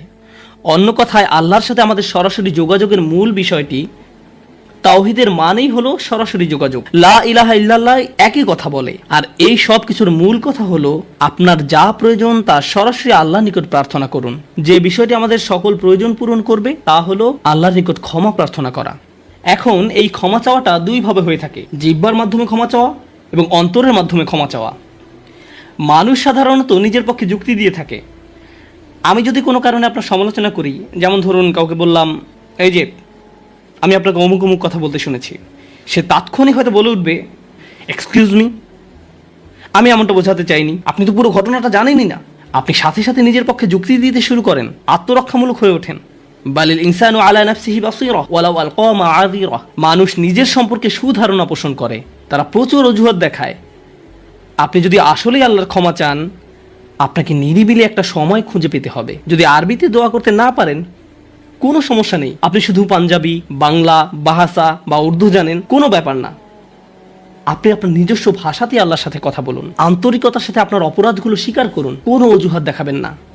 এরকমটা করতে পারা আসলেই কঠিন, কারণ আয়নার সামনে দাঁড়িয়েও আমরা নিজের সাথে মিথ্যে কথা বলি, নিজেকে এভাবে প্রবোধ দেই আমি আসলে অত খারাপ না, আমি যা যা করেছি তার কারণ আছে। যখন আপনি আল্লাহর সামনে দাঁড়াবেন, নিজের কাজের বৈধতা দেওয়ার কথা ভুলে যান। আল্লাহ জানেন আপনি কি অবস্থার মধ্যে দিয়ে যাচ্ছেন, তিনি জানেন এটা কঠিন সময় ছিল, তিনি জানেন অমুক অমুক বিষয় আপনাকে সম্পূর্ণ গ্রাস করে ফেলেছিল। ইয়া রব, আমি অনেক চাপের মধ্যে ছিলাম তাই মদ খেয়েছি। তিনি আপনার সবগুলো অজুহাত সম্পর্কে আপনার চেয়ে ভালোভাবে জানেন। আপনাকে অকপটে তার নিকট আসতে হবে, ফিল্টার ছাড়া, কোনো দ্বিধাদ্বন্দ্ব ছাড়া, নির্দ্বিধায়, কোনো রকমের বিব্রত বোধ করা ছাড়া। অনেক সময় আমরা নিজেদের পাপ স্বীকার করতে বিব্রত বোধ করি, একরাশ লজ্জা এসে আমাদের জড়িয়ে ধরে। কিন্তু যতক্ষণ না আপনি আল্লাহর নিকট অকপটে সকল পাপ স্বীকার করে নিচ্ছেন, আর এভাবে যখন নিজের উপর যে অন্যায়গুলো এতদিন ধরে করে এসছেন তা আপনি মুখ দিয়ে উচ্চারণ করতে শুরু করবেন, আমার বিশ্বাস করতে কষ্ট হয় যে সে সময় আপনার চোখ দিয়ে কোনো অশ্রু নির্গত হবে না। একজন মানুষের পক্ষে এটা অসম্ভব যে সে আল্লাহর সামনে এভাবে নিজেকে খোলাখুলি উপস্থাপন করবে আর তার চোখ দিয়ে কোনো অশ্রু বের হবে না, কারণ এটা দুর্বলতা প্রকাশের সময়। দুনিয়ার সামনে আমরা সাধারণত নিজেকে শক্তিশালী, আত্মবিশ্বাসী এবং দিব্যি সুস্থ হিসাবে উপস্থাপন করি। সবাই আমাদের দেখে মনে করে সবকিছু ঠিক আছে, কিন্তু ভেতরে ভেতরে যে আমি বহু সমস্যায় জর্জরিত তা একমাত্র আল্লাহ জানেন। আপনাকে সকল জড়তা কেটে তার নিকট সম্পূর্ণ খোলাখুলিভাবে নিজেকে উপস্থাপন করতে হবে, আর কেবল তখনই আপনি আল্লাহর নিকট ক্ষমা চাওয়ার অবস্থানে যেতে পারবেন। তারপর সিজদায় গিয়ে কাঁদতে থাকুন। তখন এটা শুধুমাত্র আস্তাগফিরুল্লাহ আস্তাগফিরুল্লাহ বলার মতো হবে না, এটা হয়ে উঠবে আল্লাহর সাথে একটি সত্যিকারের কথোপকথন, আল্লাহর নিকট সত্যিকার অর্থে পাপ স্বীকার। এটা খুবই শক্তিশালী একটা অনুশীলন, চেষ্টা করে দেখুন। আপনাকে একটা নিরিবিলি সময় খুঁজে পেতে হবে। নিশ্চিত করুন যে কেউ আপনার কথা শুনছে না। আপনার স্ত্রী বিছানায় শুয়ে আছে, এমত অবস্থায় মাঝরাতে ঘুম থেকে উঠে এভাবে দোয়া করতে পারবেন না, ইয়া আল্লাহ আমাকে ক্ষমা করে দিন, কারণ আপনার স্ত্রী তো আপনার দোয়া শুনতে পাচ্ছে। এভাবে করাটা নিষিদ্ধ নয়, কিন্তু একা একা দোয়া করা আপনার জন্য ভালো হবে। মোট কথা, নির্জন কোনো জায়গা খুঁজে বের করুন যেখানে আপনি একান্তে আল্লাহর সাথে কথা বলতে পারবেন। যদি আপনি এক গাদা আরবি দোয়া মুখস্থ করেন যার অর্থও আপনি জানেন না, আর বিড়বিড় করে সেগুলো উচ্চারণ করতে থাকেন, সে দোয়াগুলো অবশ্যই উত্তম এবং শক্তিশালী, কিন্তু আপনার অন্তরের সাথে যদি সেগুলোর কোনো যোগাযোগ না থাকে, শুধু জিহ্বা দিয়ে উচ্চারণ করছেন, তাহলে আপনি আসলে ক্ষমা প্রার্থনা করছেন না। আল্লাহ আপনাকে এই জিকিরের পুরস্কার দান করুন, কিন্তু এর নাম আসলে ইস্তেগফার বা ক্ষমা প্রার্থনা নয়। ইস্তেগফার অন্য কিছু। যখন আপনার চক্ষু খুলে অশ্রু নির্গত হতে শুরু করে, তখন আকাশের দরজা খুলে যায়, তখনই সেটা খুলবে। এই দুইটার মাঝে একটা কানেকশন আছে।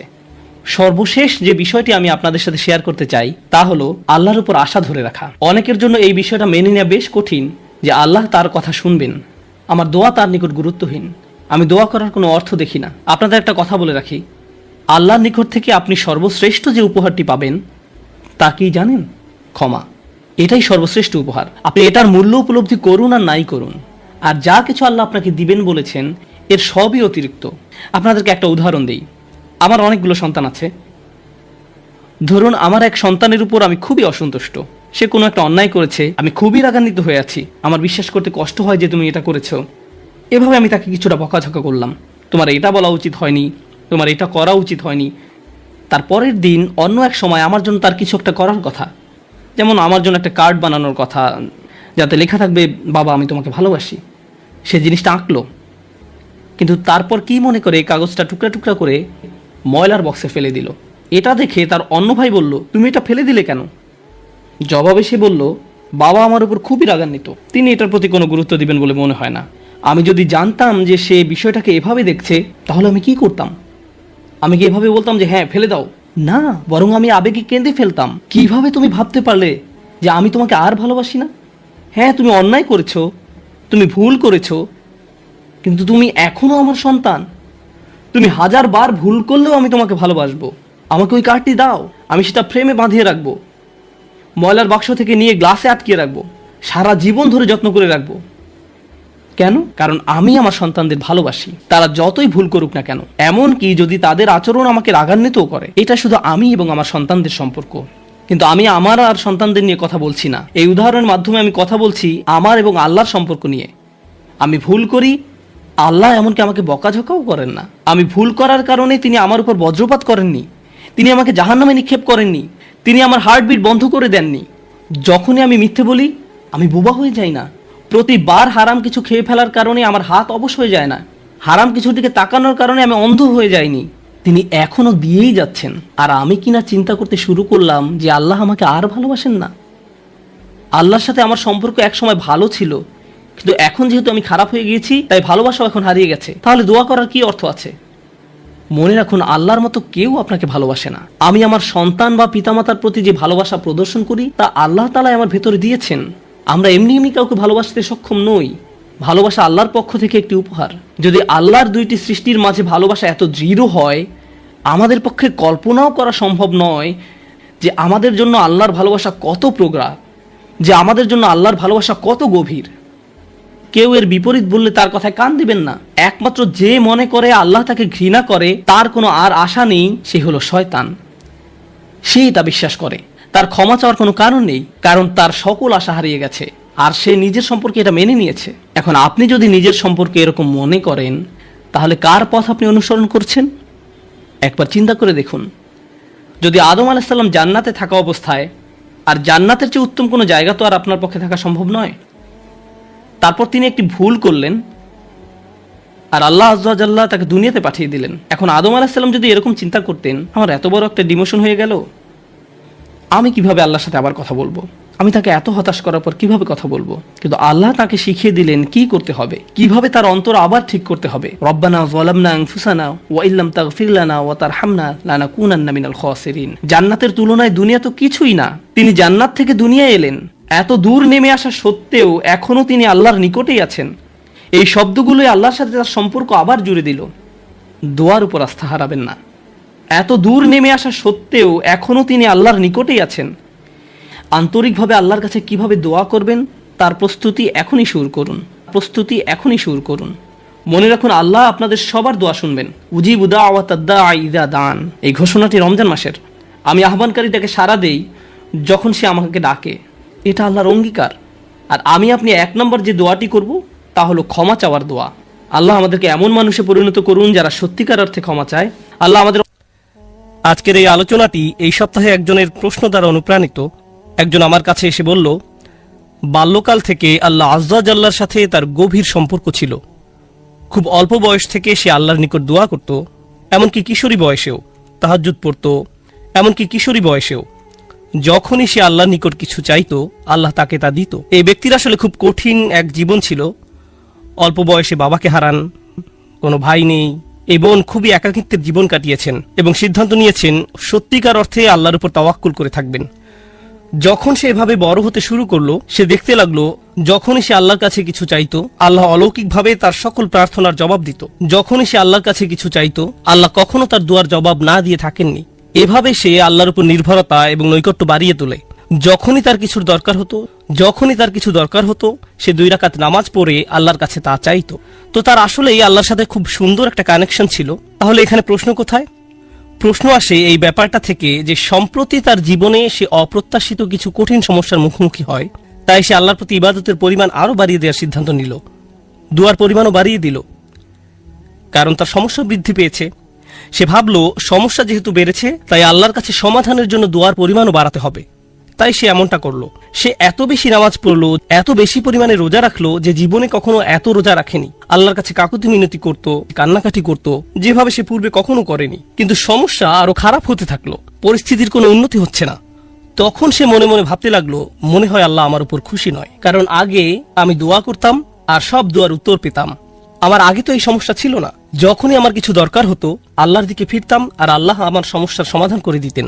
কিন্তু এখন আমি দোয়ার পর দোয়া করেই যাচ্ছি, আল্লাহর কাছে ভিক্ষা চেয়েই যাচ্ছি, আমার সমস্যার কোনো সমাধান হচ্ছে না, শুধু আরো খারাপ হচ্ছে। এর কারণ কি হতে পারে? তার মাথায় এই ধারণা ঘুরতে থাকলো, নিশ্চয়ই আমি ভুল কিছু করেছি।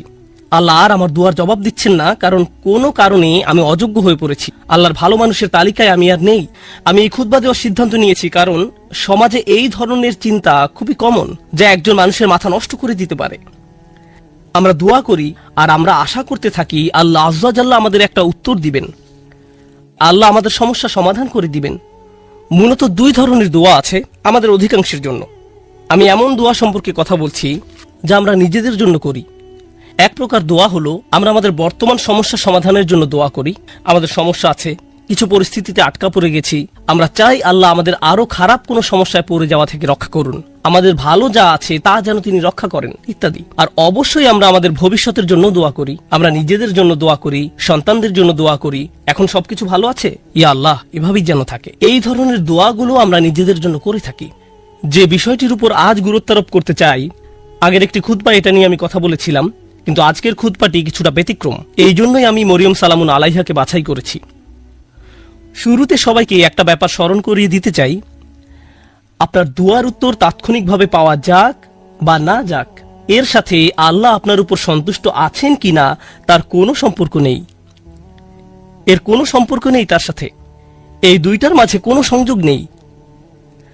আর যদি কোনো সংযোগ থাকতো তাও আপনি জানতেন না। কারণটা কি? আপনারা জানেন, আমরা সবাই জানি নূহ আলাইহিস সালামের কথা, যিনি খুবই স্নেহময়ী পিতা ছিলেন। তিনি দাওয়াত দিয়েছেন 950 বছর যাবত। কল্পনা করতে পারেন? আপনাদের কি মনে হয় তিনি তার সন্তানের জন্য দোয়া করেছেন? তিনি তার স্ত্রীর জন্য দোয়া করেছেন? নাকি তাদের ব্যাপারে কোনো পরোয়া করেননি? যিনি তার জাতির জন্য এতটা যত্নশীল হতে পারেন, তারা তাকে থুতু নিক্ষেপ করেছে, অপমান করেছে, তারপরেও তিনি আবারও তাদের কাছে গিয়েছেন। এভাবে 950 বছর যাবত। আপনাদের কি মনে হয় তিনি নিজের ছেলেকে উপেক্ষা করেছেন, নিজের স্ত্রীর কথা ভুলে গেছেন? তিনি তাদের জন্য বছরের পর বছর দোয়া করে গেছেন, তারা নিজেদেরকে পরিবর্তন করেনি। ব্যাপারটা কি এমন নয়? তিনি কি নিজেকে এভাবে দোষ দিয়েছেন যে মনে হয় আমার দাওয়াতটা ঠিকমতো হয়নি, তো আমার আর দোয়ার প্রতি কোনো গুরুত্ব দিচ্ছেন না? আলোচনাটা এভাবে শুরু করার কারণ হলো, ওই মানুষগুলো আমাদের চেয়ে অনেক উত্তম ছিলেন, তাদেরও একই রকম সমস্যা ছিল। এখানে এমন অনেক পিতামাতা আছেন যারা সন্তানদের জন্য প্রতিনিয়ত দোয়া করে যান, কিন্তু তারা দেখেন সন্তানরা ধর্ম ছেড়ে চলে যাচ্ছে, তারা অন্ধকার পথে হারিয়ে যাচ্ছে, আর তারা এটা নিয়ন্ত্রণ করতে পারছে না। নিয়মিত দোয়া করে যাচ্ছেন, কিন্তু দোয়ার কোনো উত্তর দেখা যাচ্ছে না। ফলে তারা হতাশ হয়ে পড়ছেন, আমি কি ভুল কিছু করেছি? আল্লাহ কেন উত্তর দিচ্ছেন না? আরে আপনি তো একা এমন পরিস্থিতিতে পড়েননি। আমাদের রাসূল সাল্লাল্লাহু আলাইহি সাল্লাম প্রচুর দোয়া করেছেন। আপনার কি মনে হয় না যে তিনি তার চাচার জন্য দোয়া করেছেন, তার পরিবারের জন্য দোয়া করেছেন? আপনার কি মনে হয় না তিনি আবু লাহাবের কথা বিবেচনায় নেননি? যদি তিনি দোয়া করে থাকেন, তার সকল আবেগপ্রবণ দোয়া সত্ত্বেও আল্লাহ আজ্জা জাল্লা তাকে বলছেন, ইন্নাকা লা তাহদি মান আহবাবত। আমাদের মাঝে এমন অনেকেই আছেন, এমন অনেক সন্তানেরা আছেন যারা আশা করেন তাদের পিতামাতা বা বড়রা যদি আরেকটু ভালোভাবে আল্লাহর পথে চলতো। এমন বহু তরুণ তরুণীর সাথে আমার কথা হয়েছে যাদের পিতামাতা ভয়ঙ্কর রকমের পরিষ্কার হারাম ব্যবসায় জড়িত। সন্তানেরা, তাদের ছেলে মেয়েরা তাদের বলছে, প্লিজ এই ব্যবসা থেকে বের হয়ে আসেন, আমি আপনাদের উপর নির্ভরশীল, আর আমি তো এই মুহূর্তে আমার পরিবারের জন্য আয় করার অবস্থানে নেই, কিন্তু আপনারা যা করছেন তা ভুল। তখন সন্তানদের বলা হয়, তোমরা পিতামাতাকে অসম্মান করছো, তোমাদের তো পিতামাতার সাথে তর্ক করা উচিত নয়। এই ক্ষেত্রে ব্যাপারটা সম্পূর্ণ উল্টো, যে সন্তানেরা পিতামাতার হেদায়েতের জন্য দোয়া করছেন, কিন্তু পরিস্থিতির কোনো উন্নতি হচ্ছে না। এর বাহিরেও কারো হয়তো ভয়ঙ্কর অসুস্থতা দেখা দিতে পারে, স্বাস্থ্য সংক্রান্ত চরম দুর্দশাও আসতে পারে, অথবা চাকরি খুঁজে পাচ্ছেন না, অর্থনৈতিক সমস্যায় আক্রান্ত, আর আপনি আল্লাহর কাছে দোয়া করে যাচ্ছেন, মনে মনে বলছেন, আমি তো গত বছর ইতিকাফও করেছি, আমি দোয়া করেই গেছি, সারা রাত সিজদায় পড়েছিলাম, এরপরেও আমার সমস্যা রয়ে গেছে, এরপরেও কোনো সমাধান আসেনি। সবার আগে আমি আপনাদের সবাইকে মনে করিয়ে দিতে চাই যে নবীরা তাদের সকলেই আমাদের বহুকাল পূর্বে যারা এসেছিলেন, আল্লাহ অনবরত তাদের দুয়ার কথা কোরআনে উল্লেখ করেছেন, তাদের সমস্যাগুলোর কথাও কোরআনে বারবার উল্লেখ করেছেন। আপনাদের কি মনে হয় না ইয়াকুব আলাইহিস সালাম, যিনি 12 জন সন্তানের পিতা ছিলেন, তিনি তার সব সন্তানের জন্য দোয়া করেছেন? বিশেষ করে ইউসুফ আলাইহিস সালামের জন্য যখন তিনি ইউসুফকে হারিয়ে ফেলেন, আপনাদের কি মনে হয় না তিনি ইউসুফ আলাইহিস সালামের নিরাপত্তার জন্য দোয়া করেছেন, তিনি যেন তার সুন্দর সন্তানকে আবার দেখতে পান? আমরা জানি তিনি এত বেশি কেঁদেছিলেন যে দৃষ্টিশক্তি হারিয়ে ফেলেছিলেন, অবিয়াদ্দাত আইনাহু, এবং দুঃখে তার চক্ষুদয় সাদা হয়ে গেল। তার এত বছরের দোয়ার কোনো উত্তর পাওয়া গেল না, কিন্তু পরিশেষে উত্তর পাওয়া গেল। আপনাদের কি মনে হয় না যখন মুসা আলাইহিস সালামের মা নিজ ছেলেকে পানিতে ভাসিয়ে দেন আর দেখতে পাচ্ছেন যে স্রোতের টানে বাক্সটি হারিয়ে যাচ্ছে, বাক্সটি যে কোনো সময় উল্টে যেতে পারে, আর কিভাবে জানেন যে বাক্সটি ওয়াটারপ্রুফ, পানি প্রবেশ করবে না? কিভাবে জানবেন যে এটি পাথরে আঘাত পেয়ে ভেঙে যাবে না? আপনি নদীতে ফেলে দিচ্ছেন একটি বাচ্চাকে, নদীতে। আপনাদের কি মনে হয় না যে মুসার মা আল্লাহর কাছে দোয়া করেছেন? এই দুই দোয়ার ক্ষেত্রে পার্থক্যটা লক্ষ্য করুন। মুসা আলাইহিস সালামের মায়ের ক্ষেত্রে তিনি আল্লাহর কাছে দোয়া করেন, তিনি তার ছেলের সাথে আবার একত্রিত হন ঠিক কয়েক ঘন্টা পর। বাচ্চার পরবর্তী খাওয়ার সময় হওয়ার মধ্যেই সে আবার তার মায়ের দেখা পায়। আর অন্যদিকে ইউসুফ আলাইহিস সালামের ক্ষেত্রে তিনি তার পিতার নিকট থেকে বিচ্ছিন্ন হয়ে পড়েন, কিন্তু বহু বছর যাবত তিনি তার পিতার দেখা পাননি, অনেক অনেক বছর যাবত। আমরা জীবনে সমস্যার মুখোমুখি হব, আর আল্লাহর কাছে দোয়া করার সাথে সাথেই আমাদের সমস্যার সমাধান হয়ে যাবে না। দোয়ার বাস্তবতা বোঝার চেষ্টা করুন। দোয়ার উদ্দেশ্য কি? আমরা প্রায় দোয়াকে তলাবের সাথে গুলিয়ে ফেলি। আরবিতে তলাব মানে কোনো কিছু তালাশ করা, কোনো কিছু দাবি করা, আর দোয়ার আক্ষরিক অর্থ হলো ডাকা, এটাই এর অর্থ। দাউতুকুম মানে আমি তোমাকে ডেকেছি, আমন্ত্রণ জানিয়েছি, এটা হলো দোয়া। আমরা যখন আল্লাহর কাছে দোয়া করি, মাঝে মাঝে আমরা ওই দোয়ার মাধ্যমে আল্লাহর কাছে দাবি জানাচ্ছি, এটা সত্য, আমরা অনুরোধ জানাচ্ছি, কিন্তু আমাদেরকে এই ব্যাপারটা ভুলে গেলে চলবে না যে দিন শেষে আমাদের সব অনুরোধ সেগুলো হলো আল্লাহর একজন বিনম্র দাস আল্লাহর দিকে ফিরে নিজের সমস্যার সমাধান ভিক্ষা চাচ্ছে। কি সেগুলো?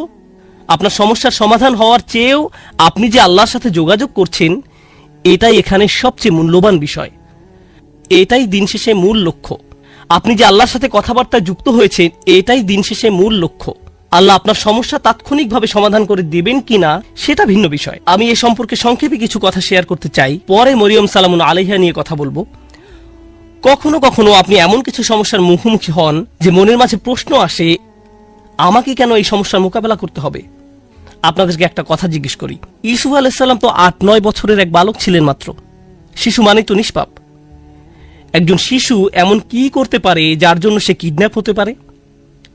একজন শিশু এমন কি অন্যায় করতে পারে যার কারণে সে কুয়ার মধ্যে নিক্ষিপ্ত হবে?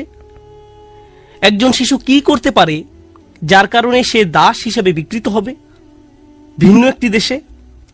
আর তিনি প্রাপ্তবয়স্ক হওয়ার পর কি অন্যায় করেছেন যার কারণে তাকে কারাগারে নিক্ষিপ্ত হতে হবে মিথ্যা একটা অভিযোগে? তিনি তো নিজের অন্যায়ের কারণে জেল খাটেননি, তিনি নির্দোষ ছিলেন, আর তাকে এতগুলো বছর জেলে কাটাতে হয়। তাকে জীবনে এমন সব পরিস্থিতির ভেতর দিয়ে যেতে হয়, অন্য কারো এমন হলে বলতো, ভাই জীবন অন্যায্য, কি বা করার আছে, জীবন অন্যায্য। কিন্তু একজন বিশ্বাসীর ক্ষেত্রে কি হয়? সে শুধু বলে না যে জীবন অন্যায্য, সে বলে আল্লাহ অন্যায্য, নাউজুবিল্লাহ। আর আল্লাহ সূরা ইউসুফে বলছেন, আল্লাহু গালিবুন আলা আমরিহি, আল্লাহ তার সকল কাজে তত্ত্বাবধান করছিলেন। ইউসুফের জন্য যত সিদ্ধান্ত নেওয়া হয়েছিল আল্লাহ তার সবগুলোতে প্রভাব রেখেছিলেন। কিভাবে?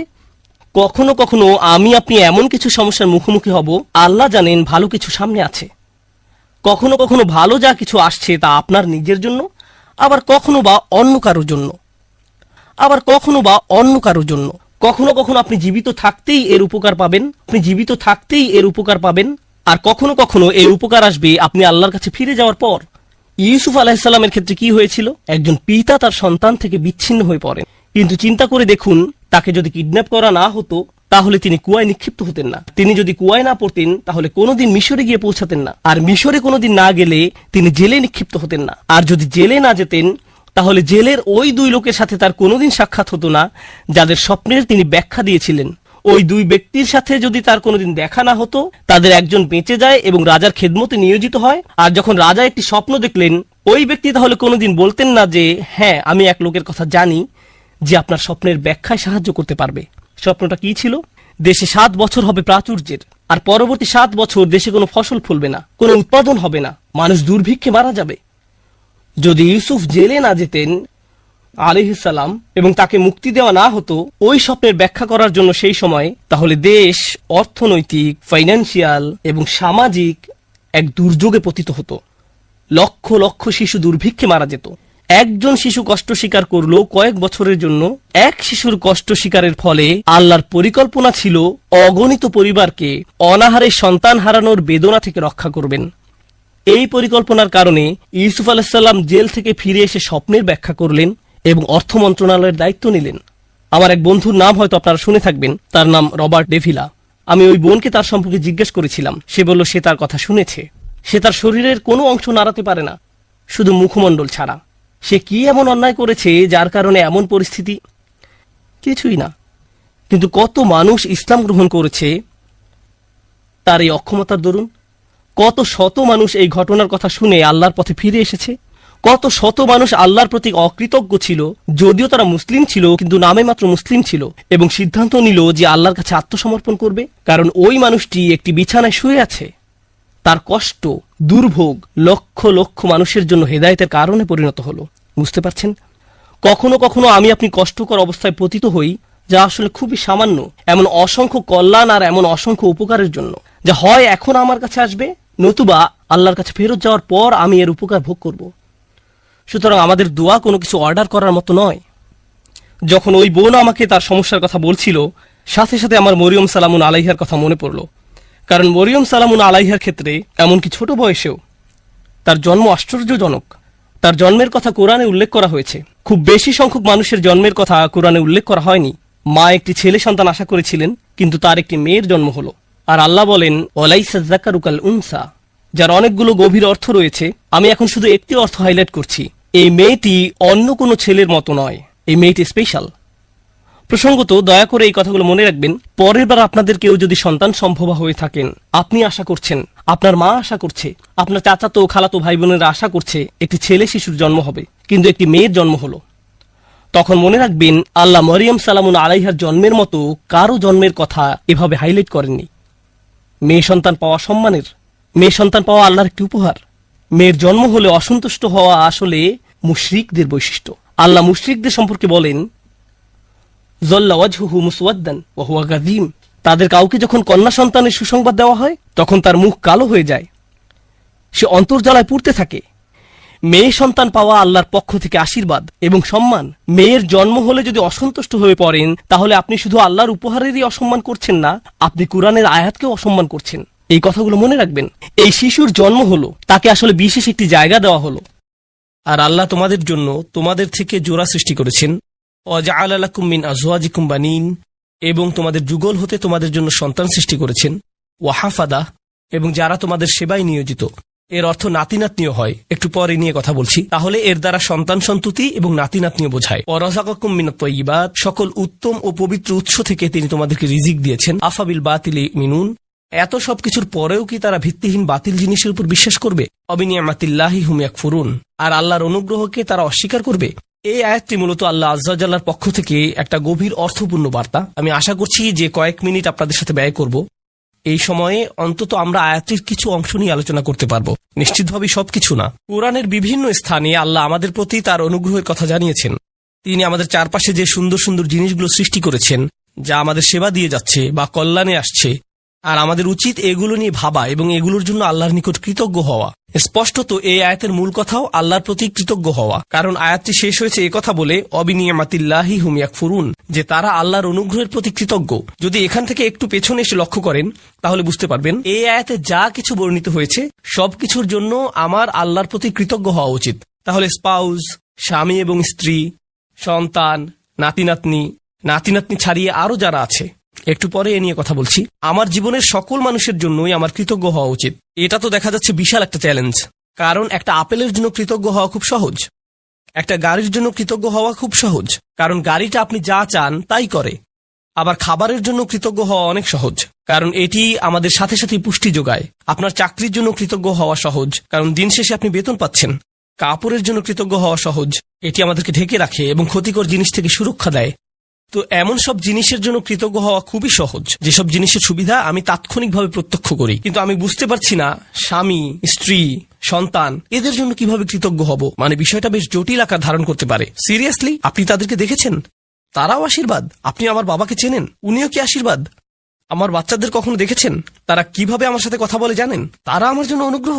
এদের জন্য আমার কৃতজ্ঞ হওয়া উচিত। আমার জন্য আয়াতের অর্থ বলে দেওয়াটা খুব সহজ। এই যে আল্লাহ চান আমরা যেন কৃতজ্ঞ হই আমাদের স্বামী বা স্ত্রীর জন্য, সন্তানদের জন্য, নাতি নাতনিদের জন্য। প্রসঙ্গত এখানে আরো জটিল এবং মজার একটা ব্যাপার আছে। হাফাদাহ নাতি নাতনি অর্থে ব্যবহৃত হয়। প্রকৃতপক্ষে এটি হাফিদের প্রচলিত বহুবচন।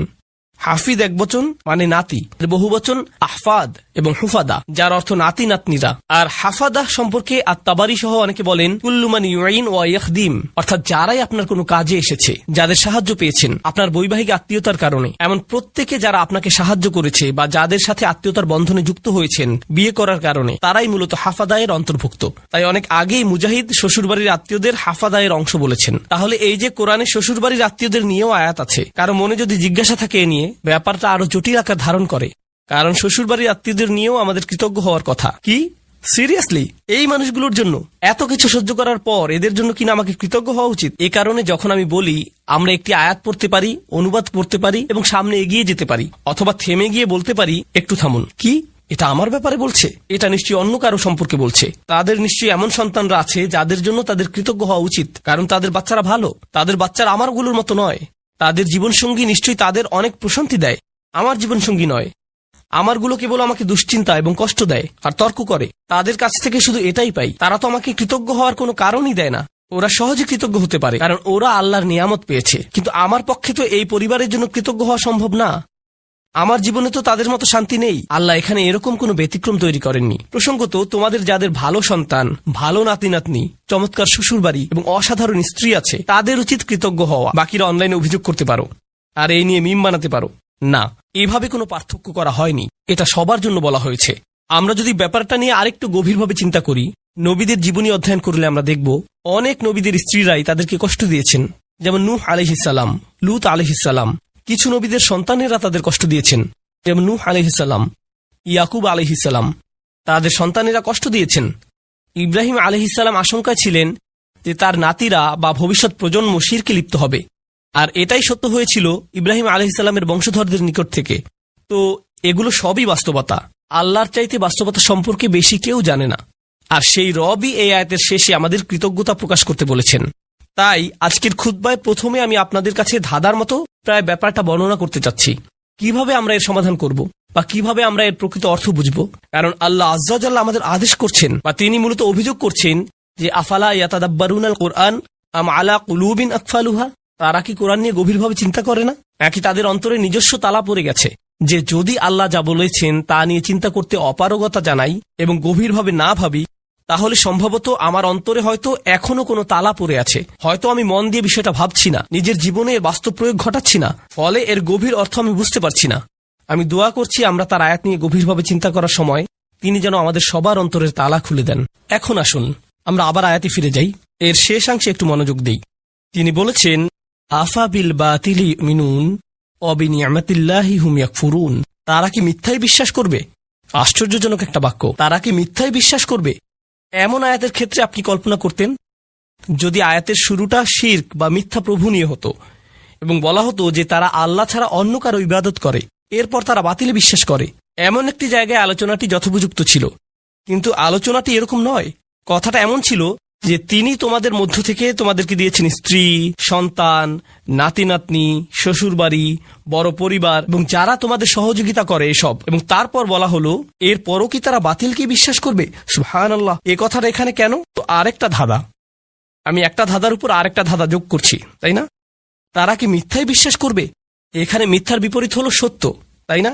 আফা বিল বাতিলি ইউমিনুন ওয়া বিল হাক্কি হুম ইয়াকফুরুন, তারা কি মিথ্যায় বিশ্বাস করবে আর সত্যকে অস্বীকার করবে? কারণ মিথ্যার বিপরীত হলো সত্য। কিন্তু আল্লাহ সত্য শব্দটি বলেননি, বরং তিনি বলছেন আল্লাহর অনুগ্রহ। তিনি আল্লাহর অনুগ্রহ বলছেন এর পরিবর্তে। আর যদি আপনি আল্লাহর অনুগ্রহ শব্দটির বিপরীত শব্দ নেন, নাকবা, তখন এর অর্থ দাঁড়াবে তারা কি কাঠিন্যতায় বিশ্বাস করবে, তারা কি এমন জিনিসের উপর ঈমান আনবে যা তাদেরকে কষ্ট দেয়, মাসায়েব, আর তারা কি আল্লাহর অনুগ্রহ অস্বীকার করবে। হয় আপনি সত্যের বিপরীতে মিথ্যা বলবেন, না হয় অনুগ্রহের বিপরীতে কষ্ট। অথচ আল্লাহ কিন্তু এভাবে বলেননি, তিনি এগুলোকে একত্রিত করেছেন। আর আয়াতের মূল অর্থ বোঝার জন্য আমরা এখান থেকেই শুরু করব। সচরাচর ভাষা ব্যবহারে আমরা কোনো শব্দের সরাসরি বিপরীত শব্দ ব্যবহার করি, দিন রাত, ভালো মন্দ, এগুলো সরাসরি বিপরীত। কিন্তু কোরআনে আল্লাহ মাঝে মাঝে একটু জটিল বিপরীত ব্যবহার করেন। তিনি এভাবে বলেন না যে এর বিপরীত বি, তিনি বিপরীত বোঝাতে এমন ভিন্ন আঙ্গিকে আমাদের চিন্তা করান যা একমাত্র তিনিই পারেন। এখানে আল্লাহ আপনাকে আমাকে শেখাচ্ছেন যে এ আয়াতে মিথ্যার বিপরীত হল আল্লাহর অনুগ্রহ, সত্য নয়। আর আল্লাহর অনুগ্রহ মূলত সত্যের বিকল্প হিসাবে ব্যবহৃত হয়। এই ধারণাটি খুবই শক্তিশালী। সত্যের আরবি হল হক, আবার হক এর অর্থ উদ্দেশ্যপূর্ণ। তাই হক অর্থ কেবল সত্য নয়, উদ্দেশ্যপূর্ণও হয়। যেমন আল্লাহ বলেন, খালাকাস সামাওয়াতি ওয়াল আরদা বিল হক, তিনি বিশেষ উদ্দেশ্যে আকাশসমূহ এবং পৃথিবী সৃষ্টি করেছেন। এখানে উদ্দেশ্য বোঝাতে কোন শব্দটি এসেছে? সত্য, হক। সুতরাং হক শব্দের দুইটি দিক আছে। তো আসুন এই আয়াতটি এই দৃষ্টিকোণ থেকে চিন্তা করি। এই যে আমার অবাধ্য সন্তানেরা, আমার ছেলে আমার সাথে তর্ক করে, আমার মেয়ে আমার সালামের জবাব দেয় না, আমার নাতিরা আমাকে ভুলে গেছে, আমার স্ত্রী আমাকে কেবল অসম্মান করে, আর অন্যদের কাছে আমার দুর্নাম করে বেড়ায়। আল্লাহ বলছেন তিনি এই সব কিছুই দেখছেন, আর আমি দেখি সমস্যা। কিন্তু আসলে এরকম জটিল সম্পর্কের মধ্যেও একটা নিয়ামত আছে, আর সেই নিয়ামত বা কল্যাণ তাদের কাছ থেকে আসছে না। এই কল্যাণ কেবলই আল্লাহর কাছ থেকে আসে। তাদের কাছ থেকে শুধু কষ্ট আসে, কিন্তু সেই কষ্টের পেছনে যে প্রজ্ঞা, যে কল্যাণ আছে, তা শুধুমাত্র আল্লাহর পক্ষ থেকেই আসে। তাই আল্লাহ বলেননি অবিনিয়ামাতি হুম ইয়াকফুরুন, তিনি বলেছেন অবিনিয়ামাতিল্লাহি হুম ইয়াকফুরুন। তিনি নিয়ামাকে তার নিজের সাথে সম্পৃক্ত করেছেন। তিনি নিয়ামতকে যুক্ত করেননি তাদের সাথে, করেছেন নিজের সাথে। তাই আমরা এখন গভীরভাবে চিন্তা শুরু করা উচিত। পরিবারের ভেতর যত ঝামেলাপূর্ণ কথাবার্তা হয়, যত ঝামেলাপূর্ণ পরিস্থিতি আমাকে মোকাবেলা করতে হয়, সবগুলো নিয়ে। তাই আমরা একটু পেছনে সরে এসে আমাদের দৃষ্টিভঙ্গি বদলাবো নিজেদের পরিবার নিয়ে। কারণ এই আয়াতটি আমাদের বৃহত্তর পরিবার সম্পর্কেই। মূলত বেশিরভাগ মানুষের ক্ষেত্রেই যদি জীবনের কিছু নিয়ে অভিযোগ করার থাকে, অর্থনৈতিক বা স্বাস্থ্যগত ব্যাপার ছাড়া যদি তাদের জীবনে কোনো মানুষ নিয়ে অভিযোগ করার থাকে, সেই মানুষটি সম্ভবত নিজ পরিবারের কেউ। জীবনের অধিকাংশ নাটকের অবস্থান এখানে। জীবনের সকল চাপের উৎপত্তি এখান থেকেই। ফোন আসলে ফোনের কাছে যাবার আগেই আপনি বলে ওঠেন, আল্লাহ তার কল যেন না হয়। মনোবল শক্ত করে নিচ্ছেন আগে থেকেই। অথবা কোনো বিয়েতে বা অনুষ্ঠানে গিয়ে আপনি ভালো সময় কাটাচ্ছেন, হঠাৎ আপনার স্ত্রী আপনার দিকে তাকালো বা আপনি তার দিকে তাকালেন। স্ত্রী ভাবতে লাগলো, ওহো আজকে আমার খবর আছে। বাড়ি ফেরার জন্য গাড়িতে ওঠা মাত্রই তিনি বকাঝকা শুরু করবেন, পরিস্থিতি ভালো মনে হচ্ছে না। পরবর্তী ঝগড়া শুরু হওয়ার আগেই যেন দাঁতে দাঁত চেপে প্রস্তুতি নেওয়া শুরু করলেন। জানেন, সম্ভবত ব্যাপারটাকে অন্য দৃষ্টিকোণ থেকেও দেখা যায়। সম্প্রতি আমাকে একজন একটা প্রশ্ন করেছেন। আজকের আয়াতটি ভালোভাবে বোঝার জন্য এটি একটা উদাহরণ হতে পারে। মা আর মেয়ের মধ্যে ফোনে কথা হচ্ছে। মা বলছে, জানো তোমার অমুক কাজিন, আমরা তার নাম দিলাম কাজিন এ, তোমার কাজিন এ সবসময় কাজিন বি সম্পর্কে বাজে কথা বলে। তার সমস্যাটা কি? কেন সে সারাক্ষণ কাজিন বি সম্পর্কে মন্দ কথা বলে? মেয়ে বলল, এটা নিয়ে চিন্তা করো না মা, সে তার ভালো ভালো আমলগুলো তাকে দিয়ে দিচ্ছে। কারণ কারো পেছনে কটু কথা বললে আখিরাতে নিজের ভালো কাজগুলো তাকে দিয়ে দিতে হবে। তাই এ নিয়ে কোনো চিন্তাই করো না মা। মেয়েটি আমাকে জিজ্ঞেস করলো, আমি যখন এভাবে বলি, এভাবে বলা কি ঠিক? আমি এই কথোপকথনটি শোনা